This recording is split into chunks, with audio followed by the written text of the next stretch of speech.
Եղբայրներ քույրեր, շատերը գրեցին, զանգեցին եւ ասեցին, որ Էզրևի հոգսեր կա, խնդրում ենք տան անդամի համար, բարեկամի համար, բայց մի բան եմ ուզում ասեմ, եկեք կենտրոնանանք դրա վրա։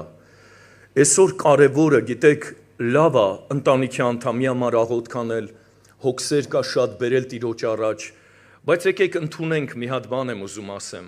որ այսօր առաջինը ես ունեմ Տեր Հիսուսի կարիքը, կհամաձայնվեք թե չէ։ Ես ունեմ անձամբ Տիրոջ հետ հանդիպում ունենալու կարիքը։ Պետրոսին ասես դու պիտի հաստատվես Պետրոս, որ եղբայրներիդ պիտանի լինես։ Եկեք այսօր այս վայրի մեջ մեր ոչ մեկիս գալը պարապ եւ իզուր չլինի։ Հանդիպենք Տեր Հիսուսին։ Տիրոջ ներկայությունը կա, շատերս վայելեցինք, բայց նաեւ ընթացք կա, որի մեջ ինձ եւ քեզ հանձնարարված է հավատքով մտնել Տիրոջ ներկայության մեջ։ Եկեք մի հատ սրտանց ասենք փառք քեզ Տեր Հիսուս։ Եղբայրներ քույրեր, հոգևոր կյանքը պատերազմ է, համաձայն եք թե չէ, դա Սուրբ Գիրքն է ասում։ Եվ մենք այդ պատերազմի ընթացքը ուզենք թե չուզենք անցնում ենք։ Ձեր կյանքում էլ զգացած կլինեք, որ պատերազմ կա մտքի, պատերազմ կա իրավիճակների։ Մի կողմը մեկ ասում ես, այ մարդ լավ կլինի, կբուժվեմ, բայց մյուս կողմից գալիս են մտքեր, դժվարությունը, հիվանդությունը բարդ է, իրավիճակը ծանր է։ Մի կողմը սկսում է քաջալերել մեր ներսը, որ ապավինենք Տիրոջը, բայց մի ուրիշ միտք միշտ ուզում է թուլացնի մեզի, ուզում է կոտրի մեզի։ Զգացել եք ձեր կյանքում այդ ձևի բան թե ոչ։ Դա տեղի ունեցել ամբողջ Աստվածաշունչ մատյանի ընթացքում, թե Իսրայելի ազգում, թե շատ սուրբերի կյանքի մեջ, եղբայրներ քույրեր։ Ես ուզում եմ ուղղակի հիշեցման կարգով ասել այդ տեղը, որ գրված է Թվոց 13-րդ գլխի մեջ կատարվեց այդ ձևի բան։ Մովսեսը ուղարկեց լրտեսներ, որ պիտի գնային Քանանի երկիրը լրտեսեին, որպեսզի լուր բերեին, թե ինչպիսի երկիր է դա։ Լրտեսների քանակը 12-ն էր, եղբայրներ քույրեր։ Եվ երբ որ լրտեսները հետ եկան, կատարվեց մի հատ բան, եւ ես ուզում եմ կարդամ այդ բանը, որը կատարվեց։ 13-րդ գլուխ Թվոց 26 համարից ուզում եմ կարդամ։ Եվ 40 օրեն ետքը այն երկիրը լրտեսել են դարձան լրտեսները եւ գալով հասան Մովսեսին ու Ահրոնին, Իսրայելի որդիներուն բոլոր ժողովքին, Փարանի Կեդաս վերջապես ժողովքին, բերին երկրի պտուղը ցույց տվեցին անոնց։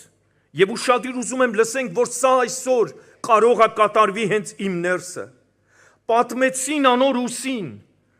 մեզ ղրկած երկիրդ գացինք։ Իրավցնե անիկա կաթ ու մեղր կբխե, եւ անոր պտուղը այս է, բայց այն երկրին մեջ բնակող ժողովուրդը զորավոր է, քաղաքները պարսպավոր են, խիստ մեծ են, նաեւ հոն ենակի որդիներ տեսանք։ Եղբայրներ քույրեր, շարունակում եմ մի փոքր 32 խոսքից, բայց անոր հետ ելող մարդիկ հսին, մենք այն ժողովրդին վրա ելլելու կարող չենք, վասնզի անոնք մեզ զորավոր են, լսում եք, սա կատարվում է իմ և քո կյանքի մեջ, եկեք զուգահեռ անցկացնենք, հիվանդությունը ահռելի է, իրավիճակը սարսափելի է, ելք չկա այլևս, լրտեսները սկսեցին մարդկանց սրտերը ինչ անել, եղբայրներ քույրեր, ինչ անել, դա կատարվում այսօր իմ և քո ներսը, դու հիմա նստած ես, բայց այս ընթացքը կատարվում է քո ներսը, ախր բժիշկ ասեց հնարավոր չի, ախր բարեկամս ասեց իմ մոտ էլ է դա եղե, բայց բուժման հնարավորություն չկա, եկան լրտեսները սկսեցին թուլացնել Իսրայել ազգի սիրտը, եղբայրների սրտերը, շարունակությունը լտեսնենք, վասնզի անոնք մեզ զորավոր են, եւ իրավցնե լրտեսած երկրին համար գեշ լուր բերին, Իսրայելի որդիներուն ասելով, այն երկիրը, որուն մեջտեղ են անցանք զանիկա լրտեսելու համար, իր բնակիչները ուտող երկիր մնե, սիրտները ինչ են անում, զգում եք, գնալով սիրտները թուլացնում է, անոր մեջի բոլոր ժողովուրդը զորմենք տեսանք, հաղթահասակ մարդիկ են, եւ հոն տեսանք հսկաներ, ենակի որդիներ, այնպես որ մենք մեր աչքին մարախի պես երևցանք, եւ այնպես ալ անոնց աչքերին երևցանք, եղբայրներ քույրեր, էլ տեղ չմնացին, ժողովրդի սիրտը թուլացրեցին, բայց կային երկու եղբայր, հիշում եք, ովքեր կարդում են, հիշում եք, նույն լրտեսների մեջ էին, նույն քաղաքը գնացել լրտեսել էին, բայց նրանք վստահում էին Տիրոջը, փառք Տիրոջը, նրանք ապավինել էին Տիրոջը, նրանք չէին կասկածում Տիրոջ վրա, եւ հիմա կարդում եմ 14-րդ գլուխ 5-րդ խոսքից ինչ հորդոր գնաց, մի կողմը թուլացրեց մարդկանց սրտերը, բայց մի կողմը հորդորը գնաց։ Մովսեսն ու Ահարոն իրենց երեսի վրա ընկան Իսրայելի որդիներուն բոլոր ժողված ժողովքին առջև եւ երկիրը լրտեսողներեն Նավեի որդի Հեսուն, Եփոնեի որդի Քաղեբ իրենց հանդերձները պատրեցին։ Լսում եք, թող սա կատարվի հիմա, հավատքով մեր մեջ ինչ արվի սա, կատարվի եղբայրներ քույրեր։ Եվ Իսրայելի որդիներուն բոլոր ժողովքին խոսեցան ասելով. այն երկիրը, որուն մեջտեղեն անցանք զանիկա լրտեսելու համար, խիստ բարի երկիր մնե։ Նրանք ասում էին ինչա, չար երկիրը, ահավոր երկիրը, հնարավոր չի։ Հիմա նստած ես, եղբայրս ու քույրս, սա կատարվում է իմ մեջ, սա կատարվում է քո մեջ, կլինի, չի լինի, կբուժվեմ, չեմ բուժվի, հնարավոր է, անհնարին է, զգում ես հիմա, դու նստած ես, բայց այդ պայքարը զուգահեռ գնում է, բայց Աստծո օրհնյալ զավակները հորդորեցին, այն երկիրը, որուն մեջտեղեն անցանք, զանիկա լրտեսելու համար խիստ բարի երկիր մնե։ Եթե Տերը մեզի հաճի, մեզ այն երկիրը պիտի տանի, ու զանիկա մեզի պիտի տա, որ կաթ ու մեղր բխող երկիր մնե։ Հիմա սիրտները սկսում է ուժեղանալ, զգում եք, միայն թե Տիրոջը դեմ ապստամբ մի լակ եւ այն երկրին ժողովրդեն մի վախնակ, քանզի անոնք մեր կերակուրն են, անոնց պաշտպանությունը գացած է իրենց վրայեն, ու Տերը մեզի հետ է, անոնց մե մի վախնակ։ Մի հատ սրտանց ասենք փառք ես Տեր Աստված։ Եղբայրներ քույրեր, Տերը մեզի հետ է, հիվանդությունից մի վախնա, իրավիճակից մի վախնա, խառնաշփոթից մի վախնա։ Բանավոր եմ ուզում ասեմ, ամբողջ Իսրայելի զորքը հարյուրավոր հաղթանակներ էր տարել, բայց ընդամենը մի հատ Գողիաթ եկե կանգնել էր, անարգում էր Աստծո ժողովրդին։ Ժողովրդի սիրտը վերջնականապես ինչ էր եղել, կոտրվել ու թուլացել էր։ Եղբայրս ու քույրս, զուգահեռ ես բոլորը ինչը որ հիմա հորդորվում է, զուգահեռ անցկացրա քո կյանքի մեջ, բայց ընդամենը մի հատ պատանի, որը լեցված էր Աստծո խոսքով, վստահում էր Տիրոջ ասեց, այսով այս անթլփատ փղշտացին, այսօր կարա այդ անթլփատ փղշտացին լինի իմ եւ քո հիվանդությունը, համաձայն եք որ կարող է լինել։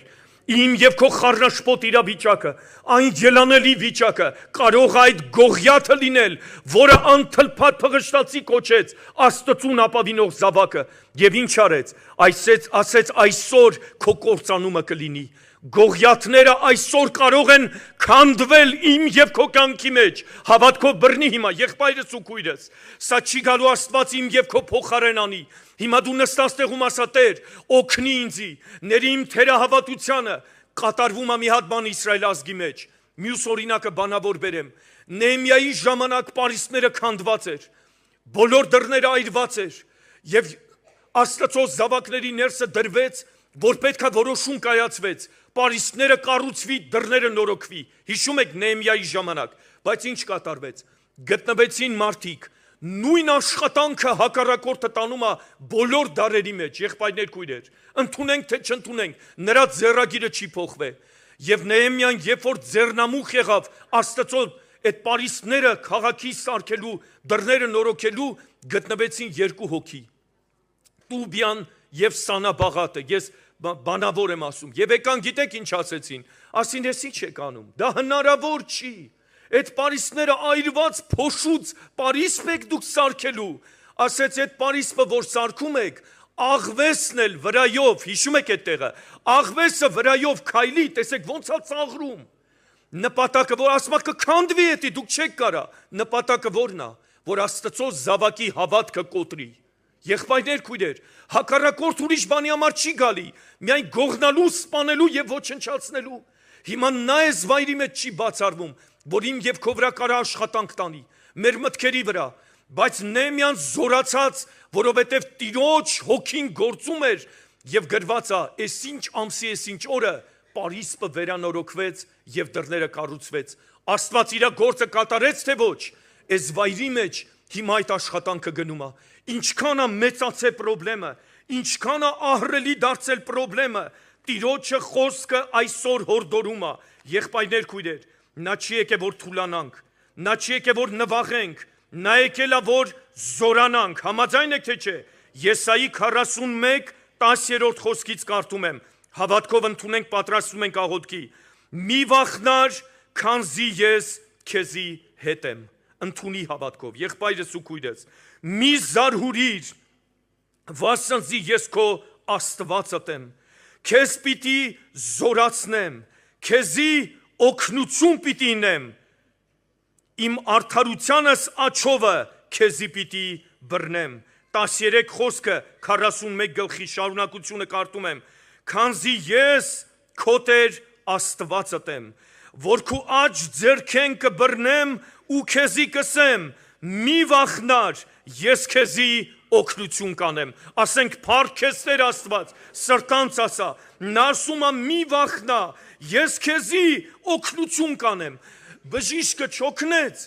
բարեկամը չօգնեց, բայց Աստված ասում է, ես քեզի ինչ պիտի անեմ, պիտի օգնեմ, կարդում ենք այդ տեղերը։ Եսայի 43:1-ից կարդում եմ մի քիչ ներքևից, մի վախնար, վասնզի ես քեզի փրկեցի, քեզ քու անունովդ կանչեցի, դուն իմս ես, ասա փառք քեզ Տեր, քո անունով ճանաչում է, քեզ քո անունովդ կանչեցի, դուն իմս ես, երբ ջուրերեն անցնես, քեզի հետ պիտի լամ, գետերեն անցնես, քեզ պիտի չկոխեն, կրակի մեջեն քալես, պիտի չայրես, եւ բոցը քեզի պիտի չբռնկեցնե, քանզի ես քո Տեր Աստվածդ եմ։ Կանգնենք աղոթքով Տիրոջ առաջ։